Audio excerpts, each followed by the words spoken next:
গ্রামের প্রত্যেকটি দর্শক এই কাহিনীর বাকি অংশটা জানার জন্য অপেক্ষায় রয়েছেন। নাও নাও, এবার শুরু করো দেখি। করছি গো বাবা, করছি। দেখো, তোমরা তো আগের পর্বেই শুনেছিলে বণিকের ছেলে রানীর কাছ থেকে একটি কামনা আংটি পেল, আর সেই কামনা আংটি পরেই সে রানীর থেকে বিদায় নিয়ে চোখের নিমেষে পৌঁছে গেল অনন্তপুরী নগরীতে।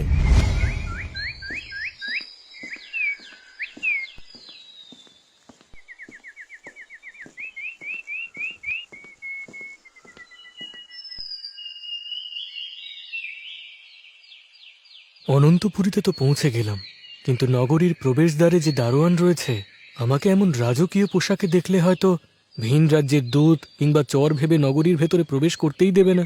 কি করব তবে এবার? রাজা খুব চিন্তায় পড়ে গেলেন। তখনই সেখান দিয়ে এক রাখাল ছেলেকে যেতে দেখলেন।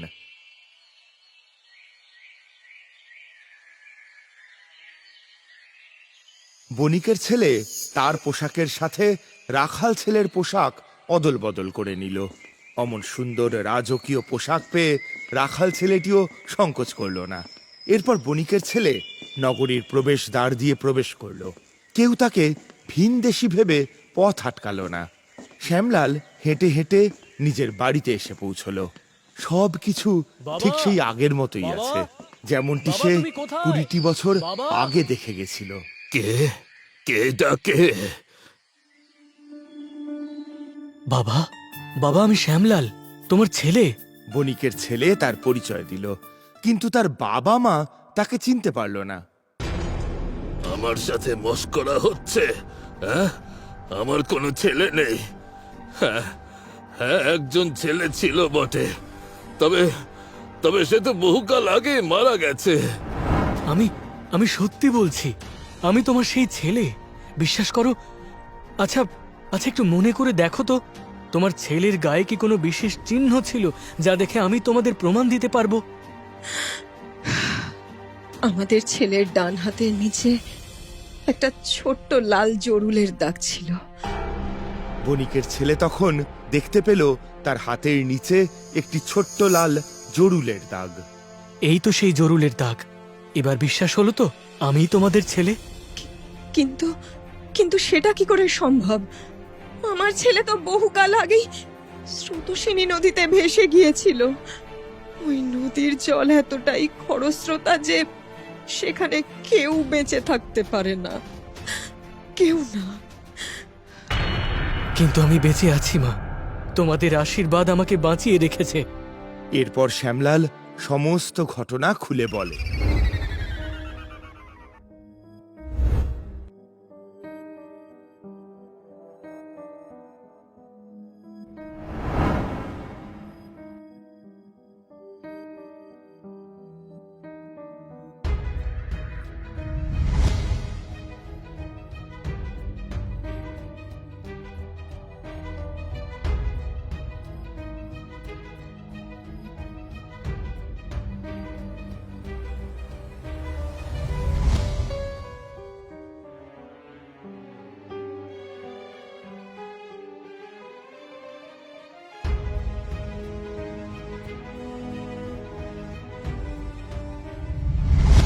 বাবা, আমি এখন সোনার পাহাড়ের রাজা।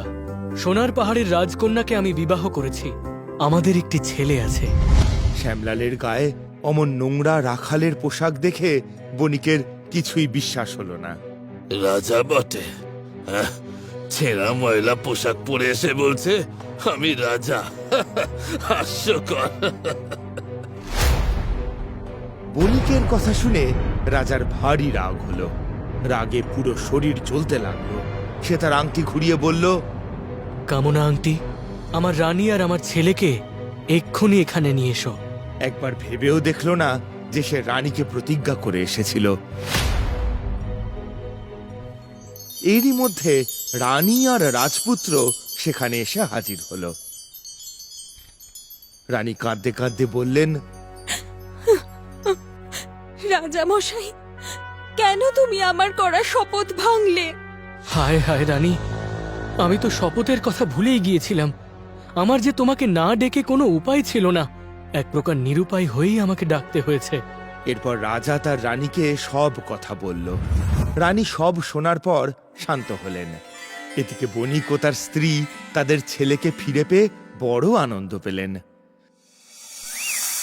পরের দিন সকাল হতেই রাজা ও রানী তার ছেলেকে নিয়ে নগর পরিদর্শনে বের হলেন।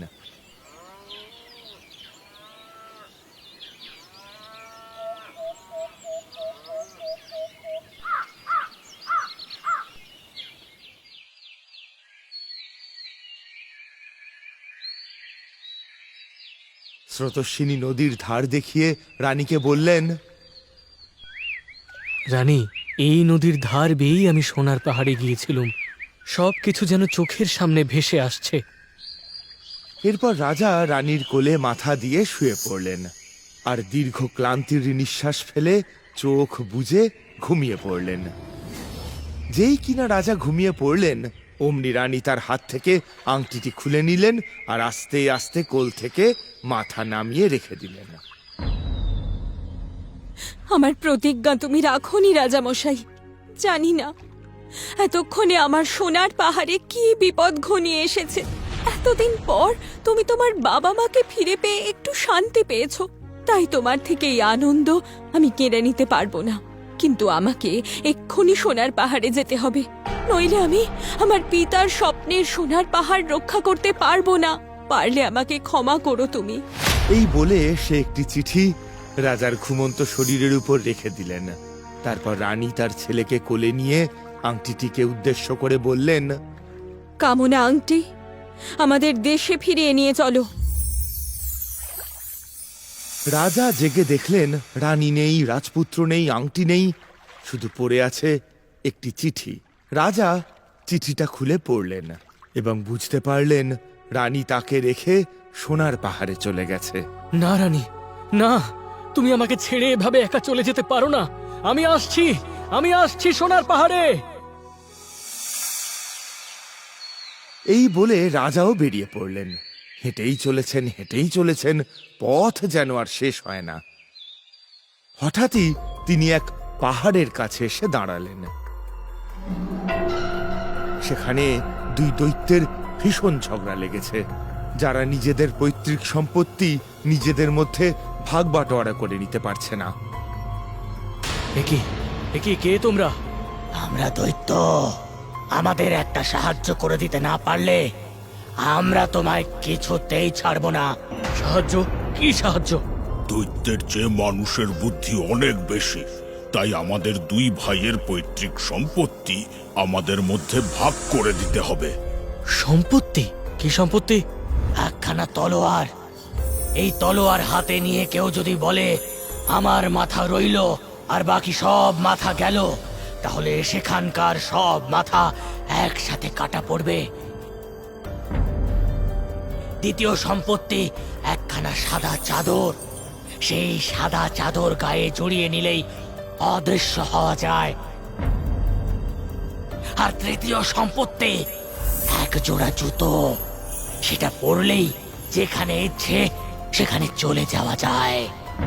বেশ, তবে সম্পত্তিগুলো আমার হাতে দাও, পরখ করে দেখি। দৈত্য প্রথমে সাদা চাদরটি দিল। চাদরটি পরতেই রাজা অদৃশ্য হয়ে গেলেন। চাদরটি খুলে আবার নিজের চেহারায় ফিরে এলেন রাজা। হ্যাঁ, এটা ঠিক আছে। এবার তলোয়ারটা দেখি। কিন্তু তলোয়ার দিয়ে কিভাবে? তলোয়ারের গুণ পরীক্ষা করতে গেলে যে আমাদেরই দুটো মাথা কাটা পড়বে। সে কথা তো আমি জানি, তাই এটা আমি একটি গাছের উপর প্রয়োগ করব।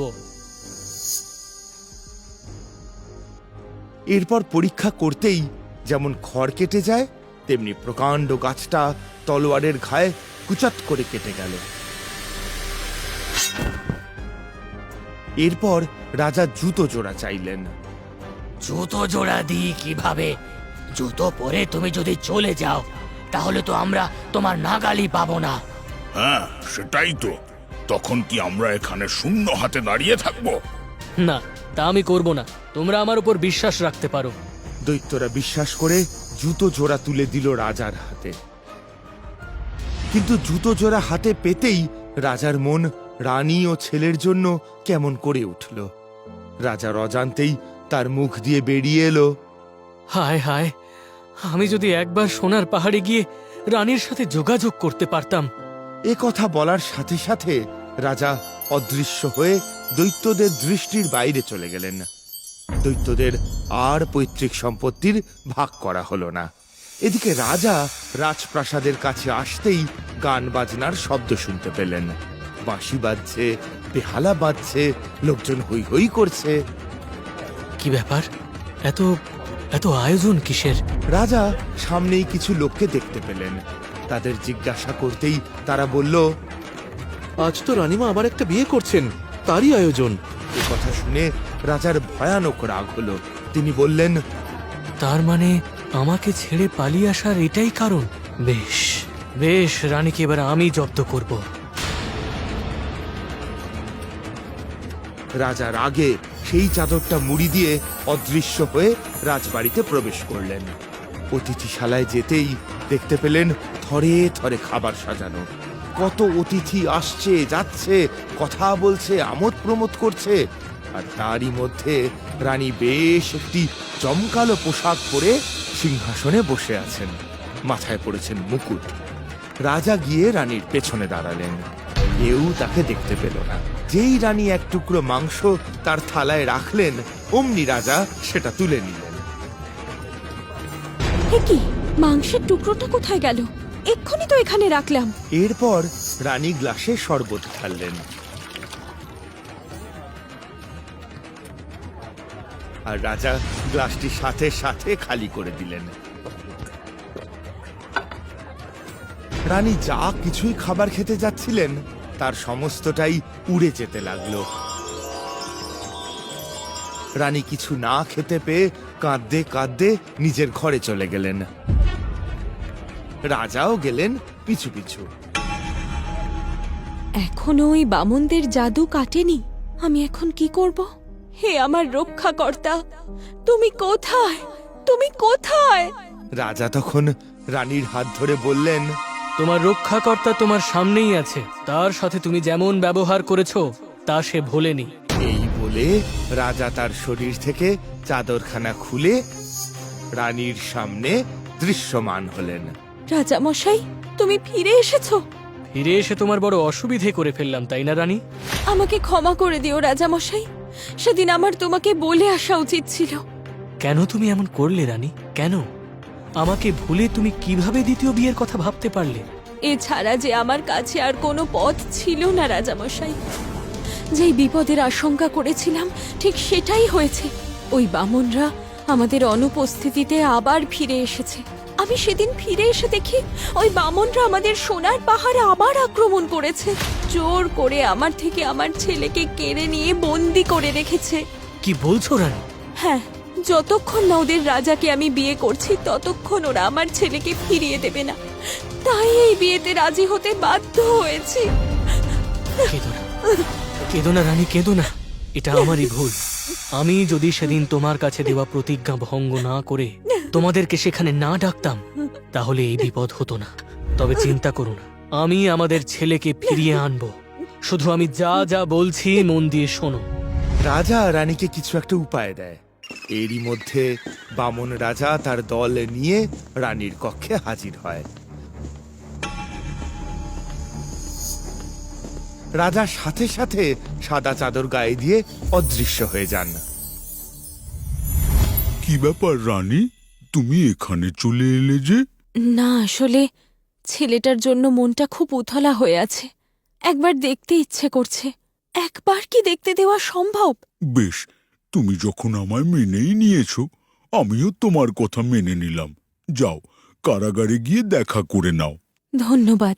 এরপর রানী চলে যান আর যাবার সময় বাইরে থেকে দরজায় শিকল তুলে দিয়ে যান। এ কি, রানী দরজা বন্ধ করলো কেন? কারণ এইবার তোদের মৃত্যু হবে। আরে, এটা তো সেই বণিকের ছেলে। ও বেঁচে উঠলো কিভাবে? নিশ্চয়ই কোনো জাদু টোনা করেছে। আর রানী এতক্ষণ সবটা জেনেও আমাদের সাথে ছলনা করছিল। কিন্তু রানী জানে না এই বামন রাজার কত ক্ষমতা। আমি এক্ষুনি ওকে কেটে টুকরো টুকরো করে ফেলবো। তাই নাকি? তার আগে যে তোদের সবাইকে মরতে হবে। কি, তুই আমাদেরকে মারবি? একা হয়ে তোর এত বড় সাহস? সাহসের আর কি দেখলি? এইবার দেখবি আমার সাহস।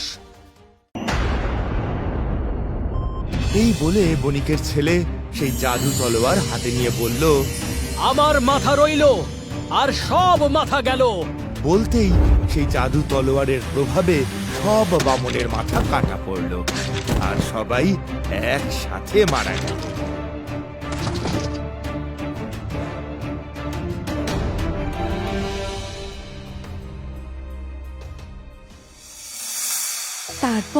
তারপর আর কি, রানী তার ছোট্ট ছেলেকে কারাগার থেকে উদ্ধার করে নিয়ে এলেন।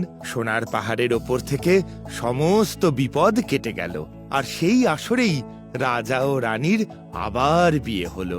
আর এরপর থেকে তারা সুখে শান্তিতে সংসার করতে লাগলেন। খুব সুন্দর গল্পটা। রাজা রানী এত কিছুর পর যে আবার এক হতে পারলো, এটা জেনে খুব ভালো লাগলো। আর বন্ধুরা, তোমাদের কেমন লাগলো অবশ্যই কমেন্ট করে জানিও কিন্তু। আর খুব শীঘ্রই আসছি নতুন আর একটি গল্প নিয়ে। চ্যানেল